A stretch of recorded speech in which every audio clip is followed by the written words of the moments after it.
Good morning. Thank you everyone for being here today for another ASGSR Students webinar. This time we are joined by Dr. Jörg Vogel, who is the VP of Open Innovation at Aquaporin. Aquaporin is an innovative water technology company committed to rethinking water filtration with biotechnology to solve global water challenges. Their technology is used to clean and reuse water in industries, in our homes, and even by NASA in space during the Huginn Mission by the European Space Agency. Dr. Vogel is also the main person responsible within Aquaporin for the Aquaporin Space Alliance, a joint venture with the Danish Aerospace Company to make more efficient and compact water treatment systems for space applications. He holds a master's degree in mechatronics and microproduction technology from the Technical University of Chemnitz, Germany. In addition, he holds a PhD in microstructuring and membrane technology from the Technical University of Denmark, which was carried out as an industrial PhD at Aquaporin. Thank you so much for joining us today, Dr. Vogel. We're excited to hear from you about insights learned in the private spaceflight industry and innovative biotechnology. As for questions, folks, you can drop them in the chat or in the Q&A area. There'll be a dedicated Q&A session at the end of the webinar where you can unmute and ask your questions directly to Dr. Vogel. Or if you have questions about specific things mentioned during the presentation, feel free to also drop those in the chat or raise your hand and I'll be able to unmute you. Thank you. Thank you very much for the introduction, Anna. It's a pleasure to be here, and let's talk water in space, or urine, or whatever you want to call it, because that's the most abundant resource we have there. But in principle, I will basically to talk today, I'm going to introduce our work that we have with mainly NASA and ESA about water recovery in space. What's the current state of the art, and where our approach comes in. And I'll also talk about our flight tests that we have. But just to begin the whole thing, we'll have, well, you just introduced myself, but I have been working in Aquaporin quite a long time, since 2007. Company was founded in 2005.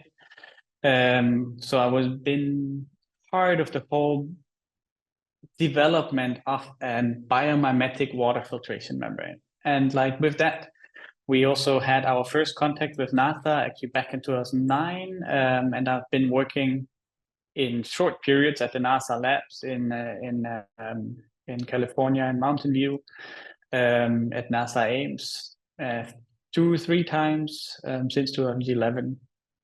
And I'm the main responsible for the Aquaporin Space Alliance, as you just pointed out. And Aquaporin Space Alliance is basically because Aquaporin, well, we are mainly working on ground, whereas Danish Aerospace is very experienced in space-based applications. As you can see here in the lower left corner, there is the fitness bike that they have installed on space station. That's a small Danish company providing the fitness equipment basically for space station. Also have provided that same bike for the space shuttles as well, so that the astronauts can actually do some physical exercise.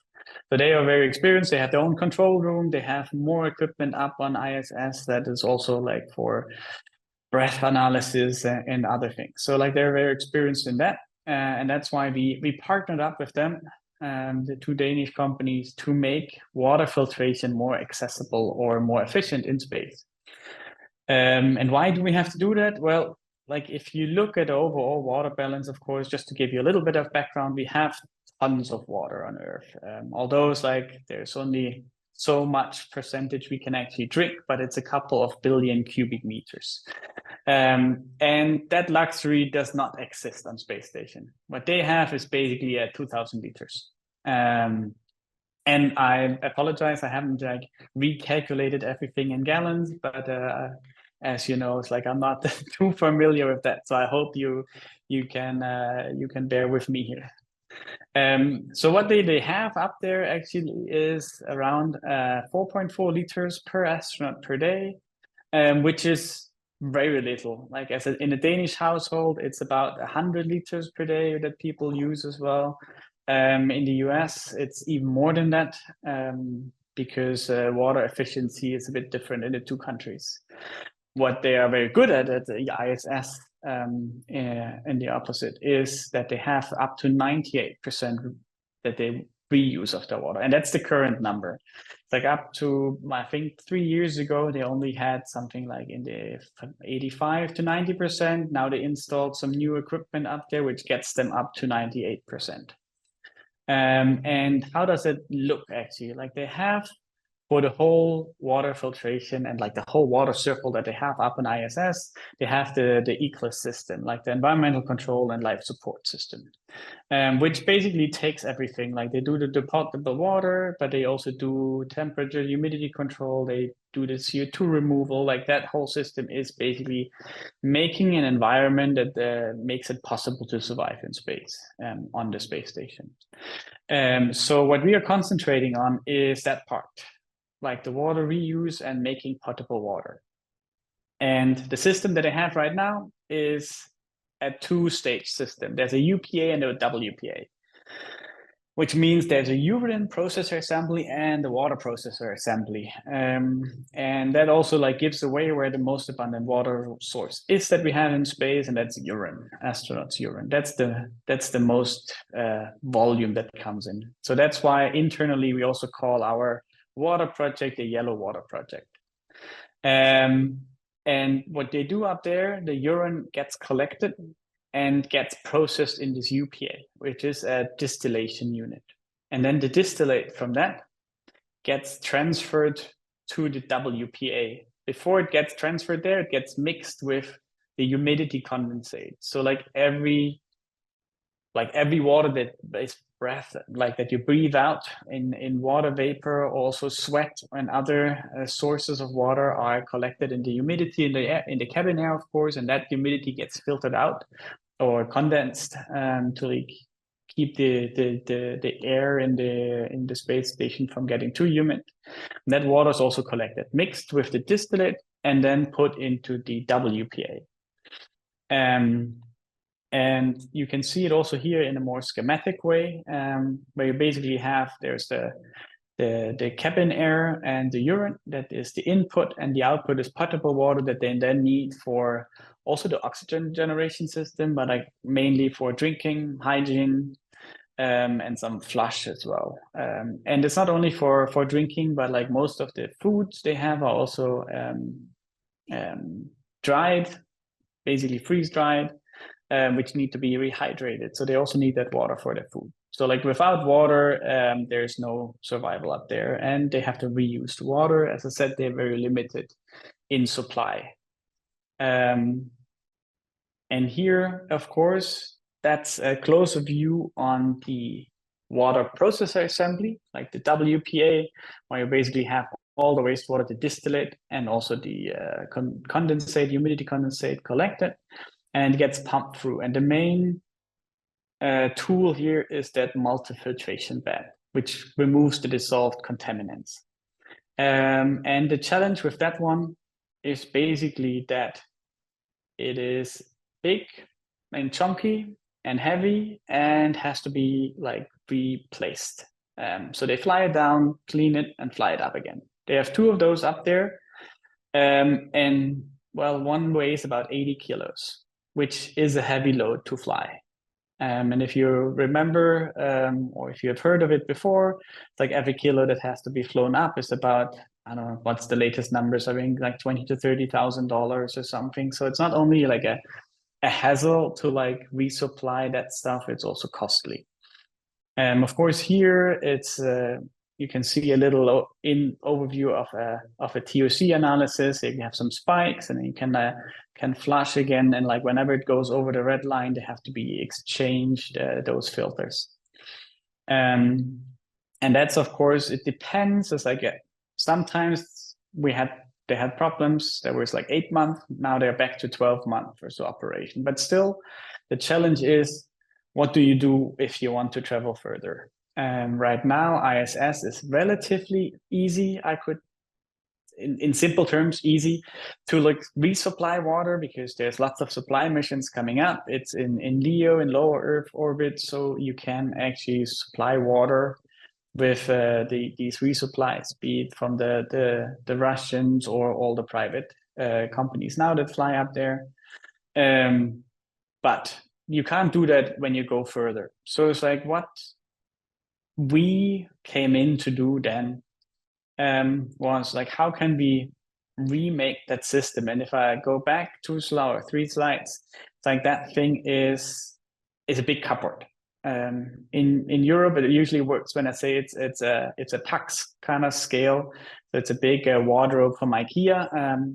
I guess you know IKEA as well. So like it's a big cupboard. And then of course, how do you make that whole thing smaller? How do you make it more efficient, and how do you make it less reliant on those resupply of those multi-filtration beds, for example? Because if you're going on a longer mission, you can't just take that. It's like our approach for that is, again, a 2-stage process. We want to do forward osmosis. This is a very simple sketch of what we want to do. We do a forward osmosis to like draw out all the water from the wastewater. And here, forward osmosis, for those that are not familiar with it, is the opposite of what's called reverse osmosis. So if you know water filtration on Earth, like desalination operations, where you basically take seawater and make potable water out of it, that's a reverse osmosis process, mostly, where you press your salt water against the membrane. You have clean water coming through, and you have a concentrate going out the other way. But this basically is called reverse osmosis because it goes against the naturally occurring osmotic pressure. So you have a high salt content in your seawater, your potable water has a low salt content. So actually nature wants to go that way, from the low salt content to the high salt content. Either it wants to exchange ions. Since it can't do it, since the membrane is in between, it wants to go transport water. What you do with a reverse osmosis is just you apply hydraulic pressure to press it through. And like for seawater, you can go up to like 70 bar or even higher in pressure. What forward osmosis does is basically just osmosis. So we apply a draw solution here, a high salt content solution on that side going in. I hope you can see my arrows that I have here. And we apply the wastewater on the inside of that module. There's a membrane that separates those two streams, and the osmotic pressure of this salt solution draws out water from the waste. So what you get out is a concentrated waste stream on the other side and a diluted draw solution on this side. And now, of course, you have to separate that special draw solution from the clean water again, and you do that in a process that we call membrane distillation. And that's a thermal-based process, which basically means you heat up your water, you have a cold water on the other side, and you have a high, what's it called? Now I'm missing a word, but you basically have a membrane in between that doesn't let water pass. Only water vapor can pass, and that's the water vapor coming from the warm water to the cold water, and thereby you concentrated salt solution again and you can reuse it. So that's the whole idea of that process. In a bit more structural terms, and you want to build a system, it doesn't look as easy and as normal anymore, because you have to have heaters and you have to have sensors to make it all work. So that's what we are going to do with that in that project. And this is a first sketch, you could say, or first drawing. It's not a final system yet. I have to like say that it's not a unit that is in operation. It's a unit under development, of course, but that's how it could look like. And how do we do that? And why do we in Aquaporin actually think fit in here is because our membranes will have or do have a special feature in it, and that's the aquaporin protein. And I'm just going quickly into it. The aquaporin protein was basically is the water transporter that exists in all living cells. So whenever you have a cell, be it in plants, in humans, in animals, anywhere, there is a water channel like spanning the water, the cell membrane of that cell, and is responsible for water transport in and out of the cell. It was discovered by Peter Egre, an American professor, and he received the Nobel Prize for it in 2003. Then Peter Holme, the enthusiastic guy here, basically founded the company in saying, why don't we use that most efficient water transporter in industrial water filtration? Because right now, or until there, membranes are basically based on polymers. They are good. They're very good, those membranes so far, but they are far away from the potential of an aquaporin protein. Because that nature used a couple of million years on the development and implemented it and has tested it for another couple of billion years. So like this is the most advanced water or filtration unit there is. So it's like what we are trying to do in Aquaporin since 2005 is to like incorporate that into membranes. And so far we're doing that as a kind of an additive way.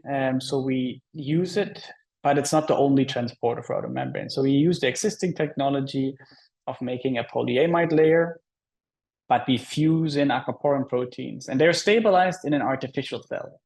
So the same as in a normal cell membrane, you have a lipid bilayer in hydrophilic, hydrophobic parts that like form a bilayer where the membrane or the aquaporin protein can sit in. We do that with polymers as well. Like we mimic a cell, we put in the aquaporin and we plant that into the active layer of a membrane. And that's a separation layer. And those membranes then are used for this special filtration. And because we have this additive in there, we also get a special rejection profile where we have also shown that we have higher rejections than other membranes on the market. And that's why we think we can use our membrane to like draw water out directly of urine without a higher contamination level. However, there is still some contamination coming through because no membrane so far is 100% selected for water if it comes to those FORO membranes. So why do we actually want to use it? As I said, like that system that we're going to develop is the first use or the first targeted use would be for the lunar orbiter or the gateway, basically, which is part of the longer exploration study plan, basically by NASA and ESA. And we actually have an active project funded by ESA for making that unit. So coming back to the basic unit. So it's like, what do we have to do? It's like we have to get our FO module right. That's what we're doing with our membranes, and we have to like investigate how well can that separate water from all the contaminants that you have in your urine. And then of course we have to get the MD right to like be sure that we provide potable water and then it's safe, that water as well. So if we look at it in a way, what we did so far is the two-stage test we also did in 2 stages. Like so far we don't have a combined system yet that can go from drinking from urine all the way to drinking water. We do it in steps. So like we do the forward osmosis in a batch process first, and then we do the membrane distillation afterwards. And that we have tested, and those results have been published in a master thesis, basically. But the FO subsystem, what we can show here, basically takes in pure urine. Like you have the urine here, you have our small module here, and you have a big bucket of draw solution here, just basically a big bucket because if we have a higher volume here than in the draw side and in the feed side, we can ensure that that the draw solution always has the same strength, because if it gets diluted, of course, there's less osmotic pressure. The feed solution, the urine gets concentrated, there's a higher osmotic pressure, so at some point they would equalize. But however, if you keep the draw solution because you have a high volume, like almost unaffected by dilution. You always have this, not the same osmotic pressure difference, but you by kind of simulate the real process, because in the real combined process, this draw solution would be constantly regenerated or reconcentrated in a loop system from this MD. So we can test like how much can we actually draw out of the urine, and that you can, and we did it with different samples. We did pure urine. We did what we call a 50-50 mix, because when you imagine like you have what I explained with the urine, whatever water comes into the wastewater treatment right now is this condensate water and the urine, or the distillate. But like we would also get condensate water, of course. So we don't have to deal with the pure urine all the time. But we actually wanted to like try that just to see how much difference does it make if you have pure urine or like a diluted version.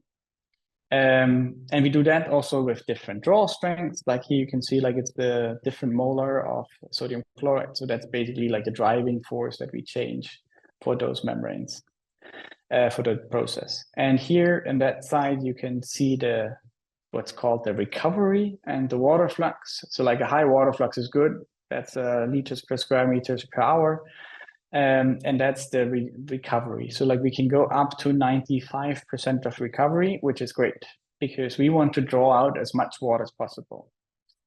And when I said before that like NASA now has installed a new system on ISS that like draws out, or they push them up to 98%, that same additional system we can use as well, because that's a brine concentrator, what they call, and it's basically when they have that distillation process in the urine processor, there's also a concentrate, and that concentrate is called a brine, and that brine is now put in a bag system that like slowly evaporates into the cabin air, which sounds nasty, and they had some challenges with odor, but they've solved that. So now they are up to like a really high recovery of water because they like kind of let the rest evaporate. The same would be a chance for us, because we'll also have a brine, but we could use the same brine processor, for example, to get the rest of water out, and it's in the cabin air and comes back to our system basically, and we can filter it. What is important, of course, is how much of the urea are we containing or like retaining, and there's of course different results and different tests and test procedures and different modules, but like we can, if you look at this here, we can go quite high in the urea concentration. When you have a high recovery, of course, you have a higher concentration. So like this small one is what comes actually in. That next one is like a bit lighter blue is after like 50% recovery. And then of course, if you say recovery is like the concentration would go exponential in the end if you go higher. It's not a linear function like concentration. It's more exponential function. And there you can see like we have a quite high concentration in those tests. You can see that we concentrate quite well. And that's also important because urea is the one compound we don't want to have going through, or not in big amounts. And then once we had that, we went on and went to our ND system. And here, of course, we have a bit a challenge with like how much heat do we want to use. So we tested different heating parameters, different temperatures, and then also like looked at the urea concentration again. You can see here heat makes a big difference because that process is heat driven. So we have a higher, like the DT is basically the difference in temperature. There we have a higher flux than, of course, if you have a lower. The most important is again here, when we do our FO or like urea analysis, we see how much it was. like in the draw solution, we can see there is something coming through. Like even if we have 80% rejection or 90% rejection, that means 10 to 20% still go through. But that's very well contained with the MD membrane, because in the end we had an 0.06, which is like, well, within the measuring error as well. So like it's basically clean water. And we had a water analysis taken as well, where we have limit concentrations basically as defined by drinking water quality, both on ground and by NASA. And we have been below that, or within the range that we need to have quite consistently, which is great, because that shows that we can basically make potable water from drinking water, from urine. So that's of course one thing, to have it here on ground. The next step was, or has been, also to do some microgravity tests. And here we had so far 2 tests. One quite early, back in 2015, we had the chance to go and test our modules, and that was still, we were in the infancy of our water recovery system, of course, as you can see here in the pictures as well. But it was the chance because Andreas Mogensen, that friendly gentleman here, the first Danish astronaut ever, he went to ISS on a 10-day trip. So he only had a very limited time to experiment. And we made a very, well, what turned out very challenging system for him with those syringes and bags. So like it was not automated, it was not any pumps involved or anything. So it was challenging for him, especially because we did not think about microgravity, because if you test it on ground, if you train on it, on these bags, they lie nicely on the table. As soon as you get up into microgravity, they float around. There is flexible tubing, which is like going all the ways. So Andreas wasn't too happy with us, with our setup. So we said we have to make better, we have to do better the next time. And last year we actually sent a new system. That was the Aquamembrane 3. So here we had 3 tests in parallel, where basically he had a full box that was with pumps and everything, and he basically just had to flip a switch. So like here is also some footage from when he did the experiments. So like in the orange bag that you see here, he had to fill it with water from ISS, wastewater. Then he started the whole system, and of course he had to pay attention, because we can't like use any scales or anything to like see how much is left in the bags. So you had to like look at it constantly to see, are they transporting water out, like how much level do we have left. And then he was way happier with this trial, because nothing moved, nothing flew away. It was easy connect and disconnect. And we got also some good results, because the first test basically gave us results all over the place. We didn't know why, because also the samples were supposed to be coming down after 1 month. They came down after, I think, 3 or 4 months. Then they were transported from where they landed somewhere in the Kazakh desert to Houston, from Houston to California, from California to Florida, and then analysis, and everything not cooled. So like you can imagine what happens to water samples when it's having a trip like this. It's like this time we had it specified to be cooled. It came down like a couple of weeks after we actually had the tests performed on ISS. We had it frozen in our labs. And we can basically now working on the full analysis. So what I can tell you already is that we have pretty consistent results. And the first ones are, of course, like how's the water flux? And this is, and I have to say, like it was not urine, because we couldn't test urine on ISS. We had the inlet to the WPA. So like the urine distillate plus the condensate from cabin air. And we did 3 tests in parallel, as I said. And they're pretty much showing almost the same results. You can see it's a little bit lower on ISS than on ground, which is not significant. Like that could also be an error in basically there's small volumes involved. If you don't get everything out of the bag from space, then you're missing a couple of milliliters, which makes a difference already. So like the good news for us is that it's the same water transport almost, which we of course need if you want to design the system that will be required. And that is, of course, very much a matter of size and weight, because up there it's up to 4 to 6 persons that we need to have in mind. And of course, we want to make the system as small as possible, but also as big as needed. There's also analysis in chemicals and rejection, but they are not done yet, so I can't show them. So that is basically everything about our space adventures. And I still want to like show you a little bit, or the last little infos about Aquaporin in itself, because space is not only our only applications. If we go back to Earth, basically we do have offices in different countries. We are a Denmark-based company with headquarters in Copenhagen. We are also present in the US, actually.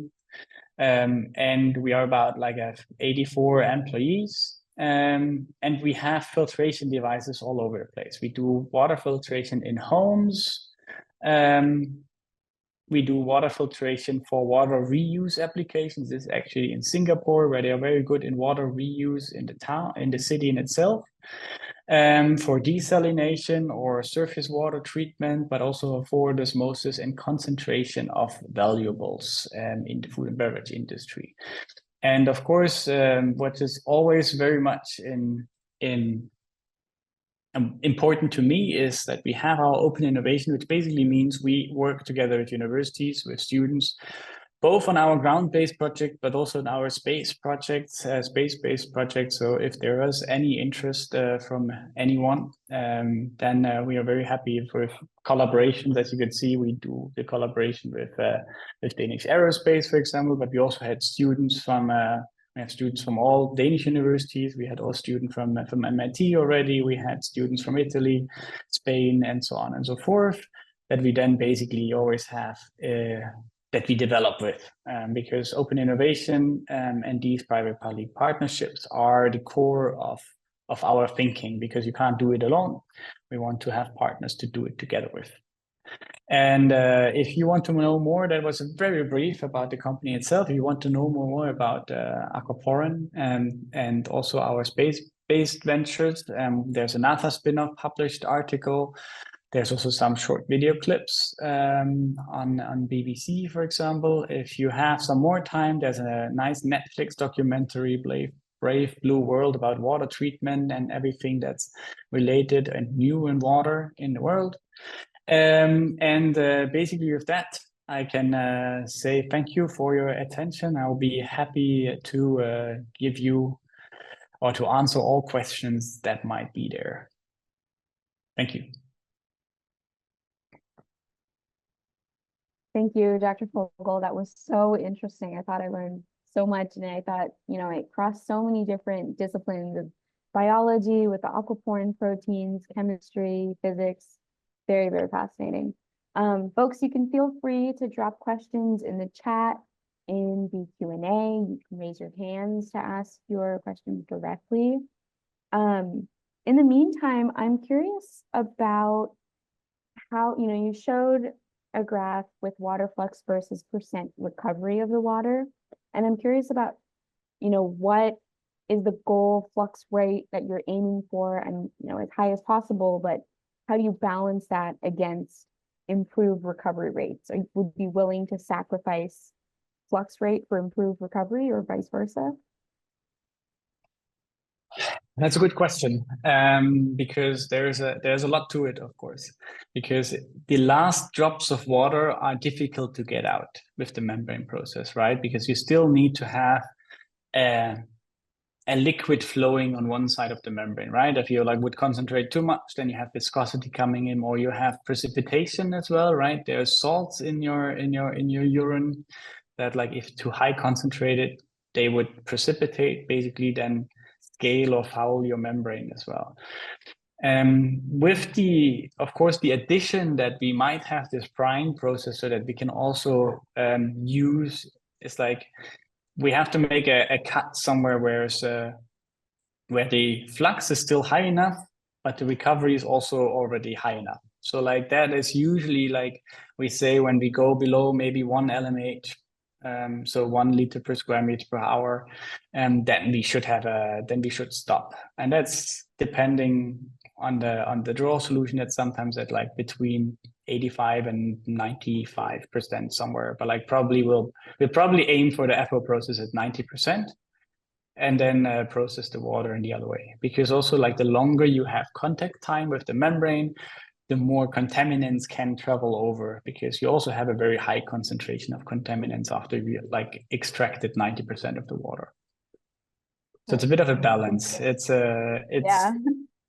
And to be honest, like the good thing with that process right now is opposite to what we want to do on ground. Here in space, water flux is not the most important component, because you have small volumes. So like if you look at it, like if you have 4 crew members or something, like you have to process like very little amounts Right. of water.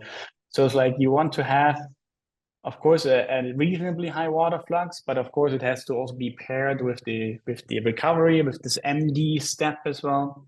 But you want to have the unit as compact as possible. Like we are using hollow fiber membranes for our FO module.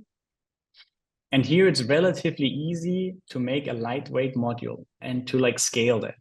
So if we have a low flux, we can just take more membrane area, for example. Which doesn't make a big difference because those fibers weigh a couple of grams, like so no big problem. So we can play around a bit with what's the most important. Right, makes sense. And then I'm also curious about the efficiency of your aquaporin packing into the membrane. How are what sort of metrics are you using to determine how efficient that packing is? And I would imagine, biological cells are able to get a very high percentage of aquaporins if they need to. Are you able to achieve those kind of numbers? I don't know what those numbers look like though. Not yet, no. Like as I said, like right now we have for our first generation membrane, unfortunately, we have to say it's just the additive. So like it is contributing to the overall performance of the membrane. We can see that if you make a membrane with or without aquaporins, we see a difference, but we are far away from like using the full potential. We are far away from like using 100% or even 50% coverage with aquaporins, because you have to like see that we can make aquaporins in those vesicles, but then like if you put too many vesicles in the membrane, we are talking about making this selective layer is about 100 nanometers in thickness. And it spans kind of pores of the underlying materials of several micrometers. So you have like kind of thin suspensions. If you make too many like interruptions, then it breaks as well. So there's a balance so far. But of course, we are working on developing that further. And as I always say, it's like my wet dream is basically having just aquaporins, and we don't need this polymer layer anymore. Yeah. Very interesting. Cool. Do you imagine like the water filtration, the filter system needing to be replaced every 12 months-ish, give or take a few? Do you think that's one of the big blockers to long duration space travel, or do you think of that as more of, it's an engineering problem, but we'll figure it out, and it's not maybe as big as some other things that we haven't figured out yet? Membrane systems need to be replaced. That's a certain. We do that on ground as well. It's like you can extend it when you like do regular cleaning intervals, of course, but we need to replace. That's why it's also important that the membrane component that we have right now that we use for that system that we target, like for the small volumes, is about kind of that size times that. It's very small and very lightweight. So you can have replacement modules with you and not even have a lot of weight. Like you could exchange them on longer duration missions as well if the need arises. And that's kind of like what we aim for, because a membrane never lasts indefinitely. Like there is decay, there's fouling as well, especially now when we treat raw urine, there's fouling going to happen probably. We do some rinsing probably. But we can't prevent like the complete, like we can't prevent a biofilm from forming, for example, in the end. Right. So like then it's a matter of what's more important. Like, can you reuse that membrane and have to apply some cleaning chemicals? But of course, then you have to bring the chemicals with you. Or is it easier to replace this small membrane because it doesn't weigh anything and it doesn't take any space? And that's probably where it ends, because like having cleaning chemicals is also a weight issue. Right. So they're stable over time and like in Yes. storage. Yeah.